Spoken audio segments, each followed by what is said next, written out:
নমস্কার। ছি ছি ছি, রানী রাঁধতে শেখেনি, শুক্তো নিতে ঝাল দিয়েছে, অম্বলেতে ঘি। শুক্তোতে ঝাল, তাও আবার হয় নাকি? হয় হয়, এত বড় পৃথিবীর কতটুকুই বা জানো তুমি? বলো তো একবার চাটগাঁইয়ার কাছে যে শুক্তোতে ঝাল দেব না, সে বলবে শুক্তোতে ঝাল দেবে না, তাও আবার হয় নাকি? সেই জন্যই তো লস্ট অ্যান্ড রেয়ার রেসিপিজের দর্শকের দরবারেতে আজকে যে পর্ব, তা এমন ব্যতিক্রমী, কারণ তা পেঁয়াজে ঝালে ভরা এক শুক্তো, চট্টগ্রামের রান্না। রান্নাটির নামের মানে আমিও প্রথম বুঝিনি, ভেঙে বললে বড্ড সহজ, এবং রান্নাটি সত্যিই খুব সুস্বাদু। ইচা মরিসুদ। মরিসুদ আবার যদি ভেঙে বলি, তাহলে কিন্তু মরিচ হুয়াত। ইচা অর্থাৎ চিংড়ি, মরিচ অর্থাৎ লঙ্কা, এবং হুয়াত কে না জানে তা শুক্তো। এরই আবার একটা নিরামিষ প্রকারও আছে, তার নাম নাইরগল মরিচ হুয়াত। নাইরগল মানে কিন্তু নারকেল। ওই যে বলছিলাম, এখানে ভাষা কোনো বাধা হয় না, এখানে সময় বাধা হয় না, এখানে দেশকাল সীমানা পেরিয়ে যায়। সেই জন্যই তো প্রজন্মের পর প্রজন্ম কেবলমাত্র ভালোবাসা দিয়ে, কেবলমাত্র স্মৃতি দিয়ে বেঁচে থাকে এইসব রান্না। তেমনই রান্না আজকের ইচামরি চুয়ত, অথবা ইচামরি সুদ। চলুন শিখি।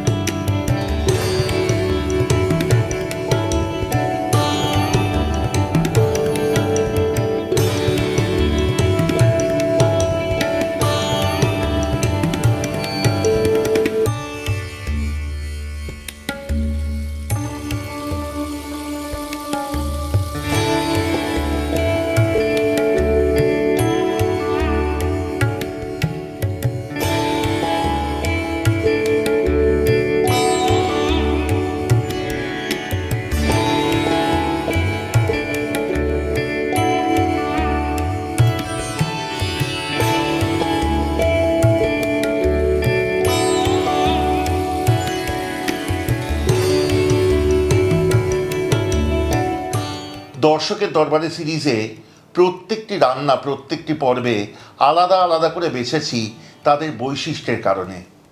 আজকের রান্নাটির বৈশিষ্ট্য নিয়ে কোথায় শুরু করব আর কোথায় শেষ? একে তো শুক্তো, তাই ঝাল, তাই পেঁয়াজ, তাই রসুন, তাই আমিষ, চিংড়ি মাছ। এরপর চট্টগ্রামের রান্না, এবং সেই চট্টগ্রামের অদ্ভুত সুন্দর শুক্তো আমাদের শেখাবেন চট্টগ্রামের কন্যা শ্রীমতী শ্রাবণী সিনহা। আমাদের সাথে আছেন আজ। আমি ধন্য, উনি ওনার মায়ের রান্না আমাদের কাছে নিয়ে এসছেন। আমি শিখব, সাথে শিখবেন আপনারা। চলুন। দিদি নমস্কার। নমস্কার। অনেক কেন আছেন? আই ভালো আছি, তুই কেন আছো? অয় ভালো আছি। আই ভালো আছি। আই ভালো আছি, আই ভালো আছি। দিদি, রান্নাটা সম্বন্ধে জানবো। হ্যাঁ, নিশ্চয়ই। এই রান্নাটা আমার মার থেকে শেখা, যদিও আমি অনেক ছোট ছিলাম।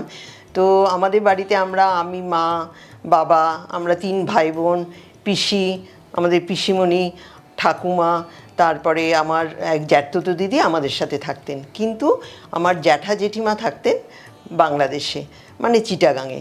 আচ্ছা। এবার আমার ঠাকুমা, আমার জেঠিমা যখন আসতেন, প্রায় আসতেন, যখন আসতেন আমার পরিষ্কার মনে আছে, জেঠিমা অনেক বড় টিফিন ক্যারিয়ার করে আমাদের জন্য, সবার জন্য চিটাগাঙের কিছু কিছু স্পেশাল ডিশ রান্না করে আনতেন। সেরকমই হাঁসের মাংস, পায়রার মাংস, তারপরে একটু একটু মনে আছে। আর থাকতো শুটকি মাছের নানান রকম প্রিপারেশন। হ্যাঁ, ওখানকার তো খুব বিখ্যাত। হ্যাঁ, বিখ্যাত। কিন্তু আমি তো তখন অনেক ছোট, সেই স্বাদ আর অত মনে নেই। তারপরে আমার মার জন্ম হয় বার্মায়, রেঙ্গুনে। আচ্ছা। মেমিও বলে একটা জায়গায় শুনেছি। আমার দাদু ওখানে চাকরি করতেন। তো দিদিমা রান্নাবান্না করতেন সব ওখানকার স্টাইলের রান্না। তারপরে আমার মারা পায়ে হেঁটে চলে এসেছিলো, সবাই যখন এসেছিল। সুপ্রিয়া দেবীও যেমন এসেছিলেন। হ্যাঁ, সেই সময় আমার মনে আছে মার থেকেই শোনা যে হেলেন যে ডান্সার, উনিও এসেছিলেন। হ্যাঁ, সেই ওনার সময়। তো বার্মায় রুটস। হ্যাঁ, আর জানো তো আমার মার নামও হেলেন। কি আশ্চর্য! হ্যাঁ, আর আমার দাদু যখন আমার মায়ের জন্ম হওয়ার পরে সেলিব্রেট করা হয়, তখন দাদু কলিগদের নেমন্তন্ন করেছিলেন, তখন একজন নাম দিয়েছিলেন হেলেন। তো সেই নাম থেকে মার স্কুল, কলেজ, চাকরি জীবনে সেই হেলেন নামটাই রয়ে গেছে। আচ্ছা। আর তখন মা তো তারপরে বিবাহ সূত্রে মা চট্টগ্রামে, আমার বাবার পরিবার চট্টগ্রাম, একদম বাংলাদেশের চট্টগ্রামের লোক, খাওয়া দাওয়া সব কিছু চট্টগ্রামের। সেই জন্য আমার মা সেই চট্টগ্রামের রান্না আমার জেঠিমার থেকেই শিখেছিলেন, এবং আত্মীয় স্বজনদের মধ্যেও যখন আসা যাওয়া হতো মা চট্টগ্রামের রান্নাই বেশি করতেন। সেই রকমই আজকের পদটাও আমার সেই রকম মারই একটা সিগনেচার ডিশ বলতে পারো, কারণ এটা আমাদের নিরামিষে একটা হয়। নিরামিষের রান্নাটা হচ্ছে নারকেল মরিচুত, ওটা কাঁকরোল আর নারকেল দিয়ে তৈরি হয়। মা ওর সাথে চিংড়ি মাছ যোগ করে, এবং আমার জেঠিমার থেকেই শেখা, চিংড়ি মাছ দিয়ে আর রসুন পেঁয়াজ সব কিছু দিয়ে ওটাকে আমিষ করে ইজা মরিচুত করেছেন। মানে এই নামটাই হচ্ছে ইজা মরিচুত। আর এটা এত টেস্টি যে আমিও প্রায় বাড়িতে এখন করি। যদিও আমাদের চট্টগ্রামের পরিবারের সাথে আমার বিয়ে হয়নি, তবুও আমার হাজব্যান্ড খুব পছন্দ করে খেতে, এবং বাড়ির সবাই খুব পছন্দ করে। দর্শকদের এই সময় বলবো, আগে যে রান্নাটির বৈশিষ্ট্যের কথা বলছিলাম, আরেকটি বৈশিষ্ট্য, এবং বুঝি সব থেকে বড় বৈশিষ্ট্য, সেটা হচ্ছে শুক্তোয় তেতো নেই, উচ্ছে নেই, পেঁপে নেই, ডাঁটা নেই, আছে বরং কাঁকরোল। রান্নাটা শুরু করি।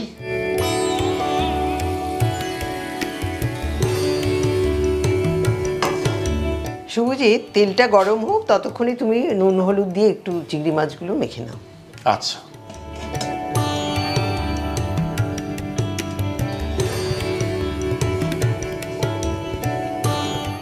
এই রান্নাটা কিন্তু সর্ষের তেলে হবে।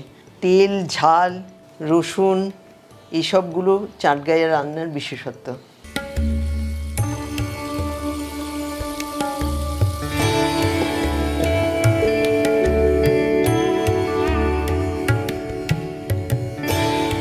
শুভজিৎ, তেলটা গরম হয়ে গেছে, এবার তুমি চিংড়ি মাছটা হালকা ভেজে তুলে নাও।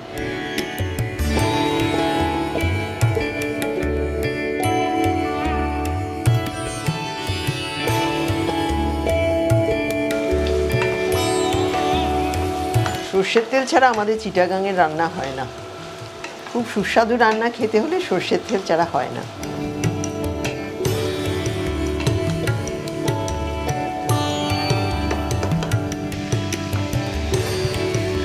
শুভজিৎ, চিংড়ি তো ভাজা হয়ে গেল, এবার একটু কালো জিরে ফোড়ন দাও। এবার যোগ করব পেঁয়াজ কুচি।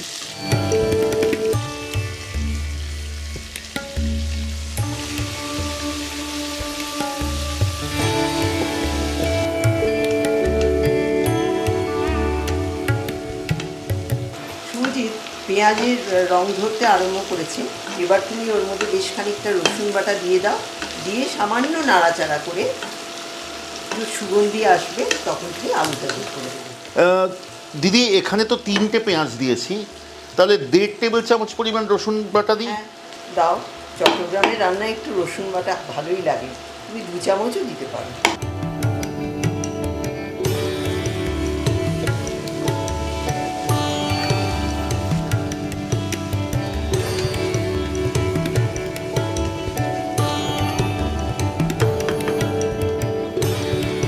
আলু দিয়ে রান্নাটি কষান পরবর্তী 5 থেকে 7 মিনিট।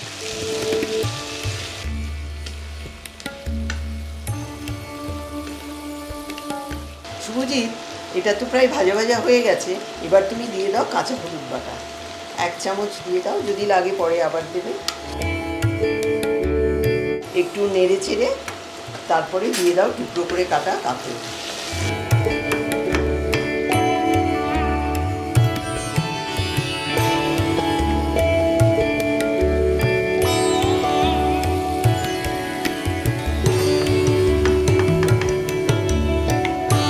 শুভজিৎ, এবার চাটগাঁয়ের স্পেশাল জিনিস মরিচ, শুকনো লঙ্কা বাটা।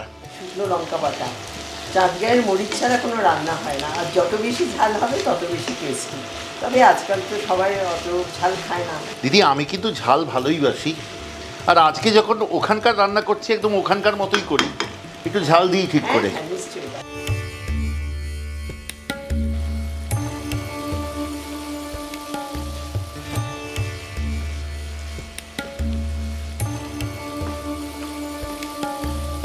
শুভজিৎ রান্নায় তেল ছাড়তে আরম্ভ করেছে। এবার দিয়ে দাও 1.5 কাপ আন্দাজ নারকেল কোড়া। নারকেল কোড়া যোগ করবার পর ততক্ষণ রান্নাটি কষাবো যতক্ষণ না নারকেল কোড়া থেকেও তেল ছাড়তে শুরু করে। এই সময় রান্নাটিতে যোগ করুন স্বাদ অনুযায়ী নুন।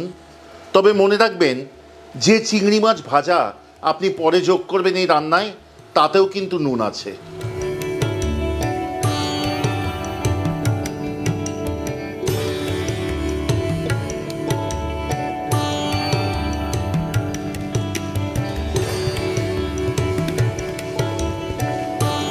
শুভজিৎ বেশ ভালো ভাজা হয়েছে, বেশ সুন্দর গন্ধ বেরোচ্ছে। এবার তুমি অল্প করে জল দাও যাতে সবজিটা সিদ্ধ হয়ে যায়।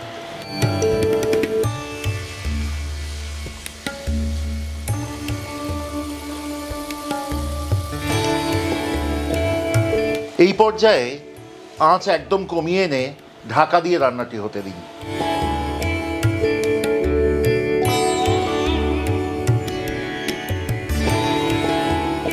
রান্নাটির এই পর্যায়ে মাঝে মধ্যে ঢাকা খুলে দেখে নিন সবজি সুসিদ্ধ হয়েছে কিনা, নয়তো ভালো করে নাড়িয়ে মিশিয়ে নিয়ে আবার ঢাকা দিন।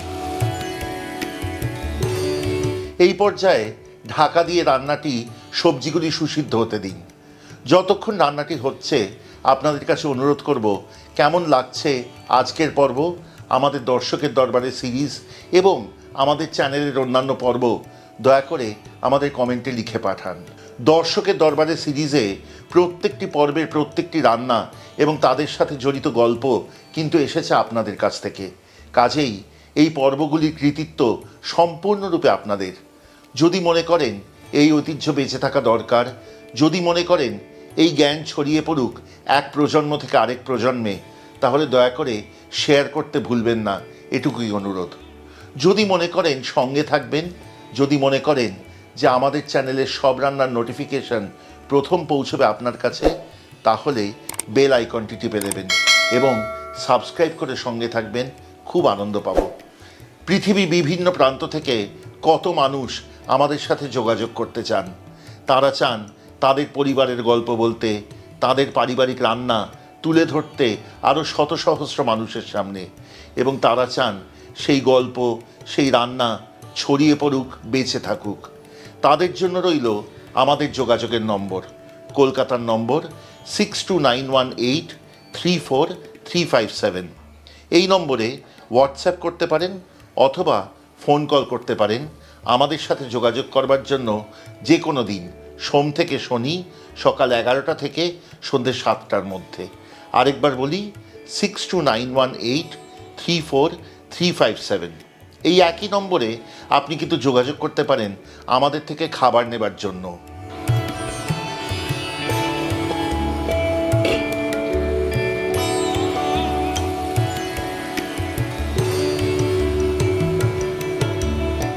দিদি, সবজি খুব সুন্দর সেদ্ধ হয়েছে এবং বেশ গামাখা হয়েছে।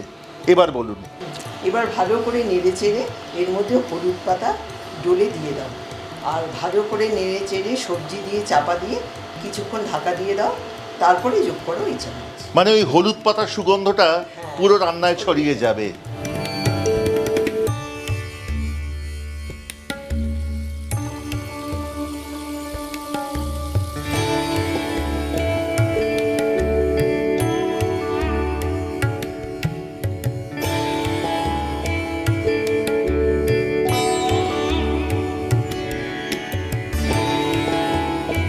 চার 5 মিনিট তো ঢেকে রাখা হয়েছে, এবার তুমি চিংড়ি মাছটা দিয়ে দাও। আচ্ছা, হলুদ পাতার সুগন্ধ রান্নাটিতে ছড়িয়ে পড়েছে। এইবার যোগ করব আগে থেকে ভেজে রাখা চিংড়ি মাছ বা ইচা।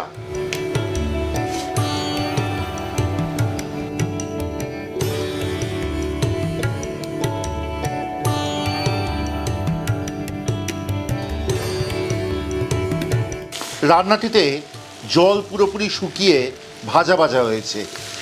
প্রস্তুত হয়ে গেল আমাদের ইচামরি স্যুপ, কিন্তু তার আগে ছড়িয়ে দেব ওপর থেকে একটুখানি সর্ষের তেল।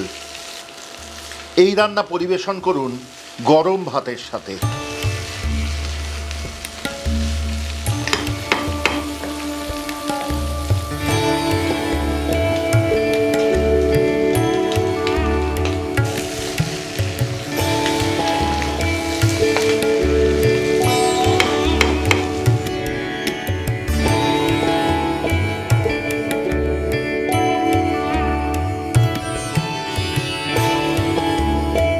আমরা যারা একদম অন্যরকম শুক্তোয় অভ্যস্ত, তারা হয়তো সত্যি বুঝতে পারবো না আজকে বসে যে কেন এই রান্নার নাম শুক্তো। তবে এইটুকু জানি যে এই রান্নায় কিন্তু ধরা আছে অনেক স্নেহ, ভালোবাসা, অনেক স্মৃতি। এবং তাই নয়, চট্টগ্রামের মানুষ একেই কিন্তু শুক্তো বলে। এছাড়াও অন্যান্য নানান রকমভাবে তারা শুক্তো করেন, কখনো তা আমিষ, কখনো তা নিরামিষ, কিন্তু পেঁয়াজ, রসুন, তাছাড়াও লঙ্কা বাটা ইত্যাদি দিয়ে এই রান্নাগুলিকেই ওনারা বলেন শুক্তো। তাতে বেশিরভাগ সময়ই তেঁতোর নামগন্ধ থাকে না, থাকে না দুধ, থাকে না সর্ষে, পাঁচফোড়ন, এইসব জিনিস। আজকে এই নতুন রকমের শুক্তো শিখে সত্যিই সমৃদ্ধ হলাম। আমি নিশ্চিত সমৃদ্ধ হলেন আপনারাও। বাড়িতে করে দেখবেন এই ইচামরি স্যুপ। এবং এর জন্য ধন্যবাদ প্রাপ্য শ্রীমতী শ্রাবণী সিনহার। দিদি, অনেক ধন্যবাদ।